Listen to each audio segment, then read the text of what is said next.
Hey everyone, it's Leroy here with the latest version of the 412. 4 things I want you to know, 1 thing to think about, and 2 things to look forward to. So I'll start with the 4 things I'd like you to know. Now, first on the list is we have a brand new website.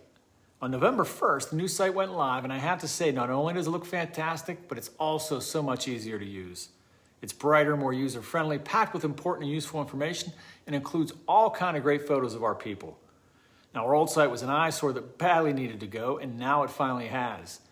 This project had been underway for about 2 years with a lot of individuals involved, but I want to tip my cap to the 4 that played the biggest part. Quinn McGuire, Tushar Lovelicker, Jessica Black, and Julia Millman. Now, updating of the site used to be farmed out to a third party, which is one of the reasons content tended to get stale. But now our communications team is taking over the site, working with subject matter experts throughout the organization to keep things fresh. Please visit www.koppers.com when you get a chance and check out the team's work. The second thing to know this month is that our Board and Leadership Council recently took a trip to Vidalia, Georgia on November 1st to visit one of our key utility and industrial products facilities. Every year we try to take our board to an operating facility that they hadn't seen before, and this year we chose Vidalia since our board hadn't yet been to a pole treating facility. Now, we've made a number of investments at the site in recent years, including a new kiln, boiler, and drip track, as well as converting the site to Koppers CCA treatment.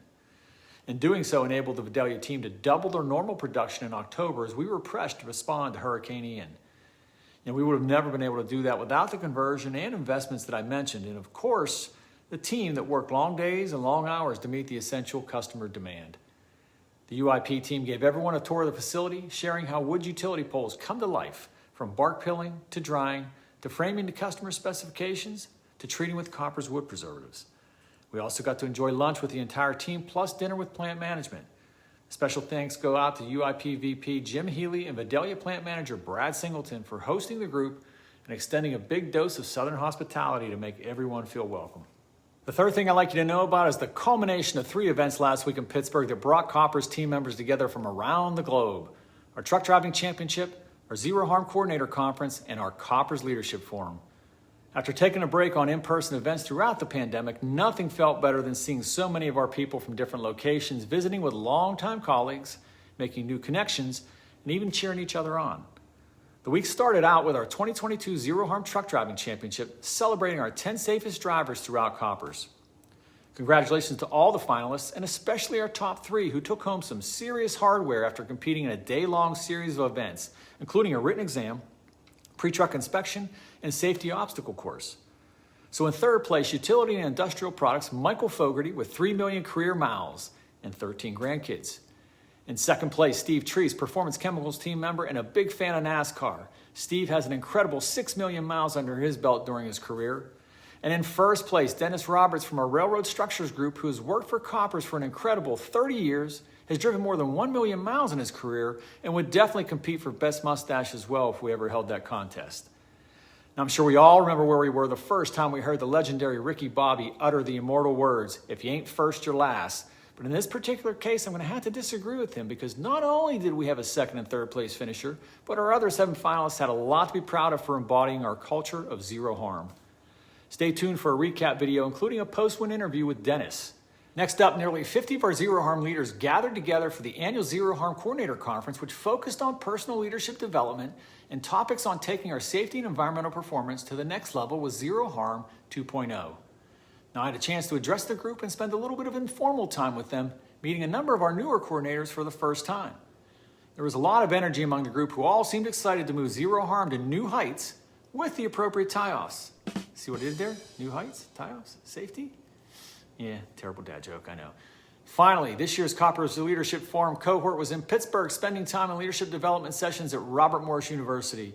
Once again, we've assembled a great group of leaders across the organization who've committed the time to better themselves and Koppers through coursework, interactive exercises, and networking.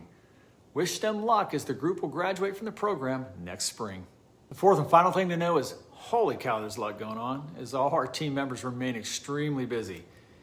In addition to all the activity I've already mentioned, within the last month, we've announced a new 5-year, $50 million contract for cross-tie disposal, $40 million of new industrial business for Performance Chemicals, the acquisition of Gross & Janes, a leading cross-tie procurement business, all-time quarterly highs in sales and profitability, and a 5-cent per share dividend payable on December 12th to shareholders of record on November 25th.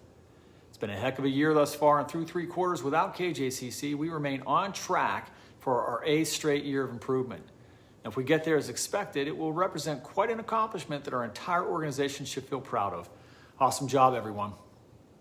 So moving to the one thing to think about. Believe it or not, 2023 is right around the corner, and as I mentioned on a recent conference call, I believe it's shaping up to be yet another year of improvement for Koppers, which would be our 9th straight. What I'd like everyone that's part of Koppers to think about is what 1 or 2 things that each of you can do to give us the best chance of success next year. Now, it could be landing a new account, getting a critical price increase, simplifying processes to reduce waste, mentoring a fellow team member, or sharing an idea that improves safety, sustainability, or profitability. There are numerous ways that everyone can take part in keeping our positive momentum going. So over the last month and a half of this year, give some thought to what your contribution will be for 23.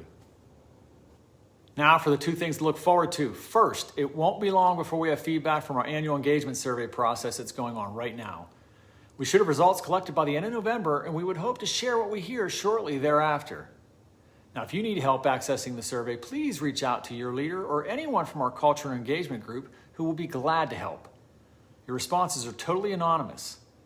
I appreciate everyone who's taking part in the process to lend your thoughts to shaping a better Koppers for everyone. Stay tuned to hear more, and if you haven't participated in the survey yet, you still have time as it runs through November 22nd.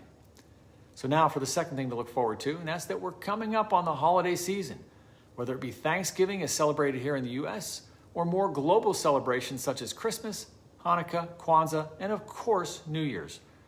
Who knows, some of you may even celebrate Festivus with its feats of strength or airing of grievances. Now, whatever you celebrate, I hope everyone will be able to find some time to relax, enjoy being with friends and family, and find time to reflect on the events and relationships that made this past year special.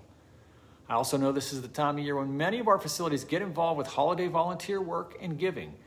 And as always, I encourage you to please share that with us by sending an email to kopnews@koppers.com. That's KOPnews@koppers.com.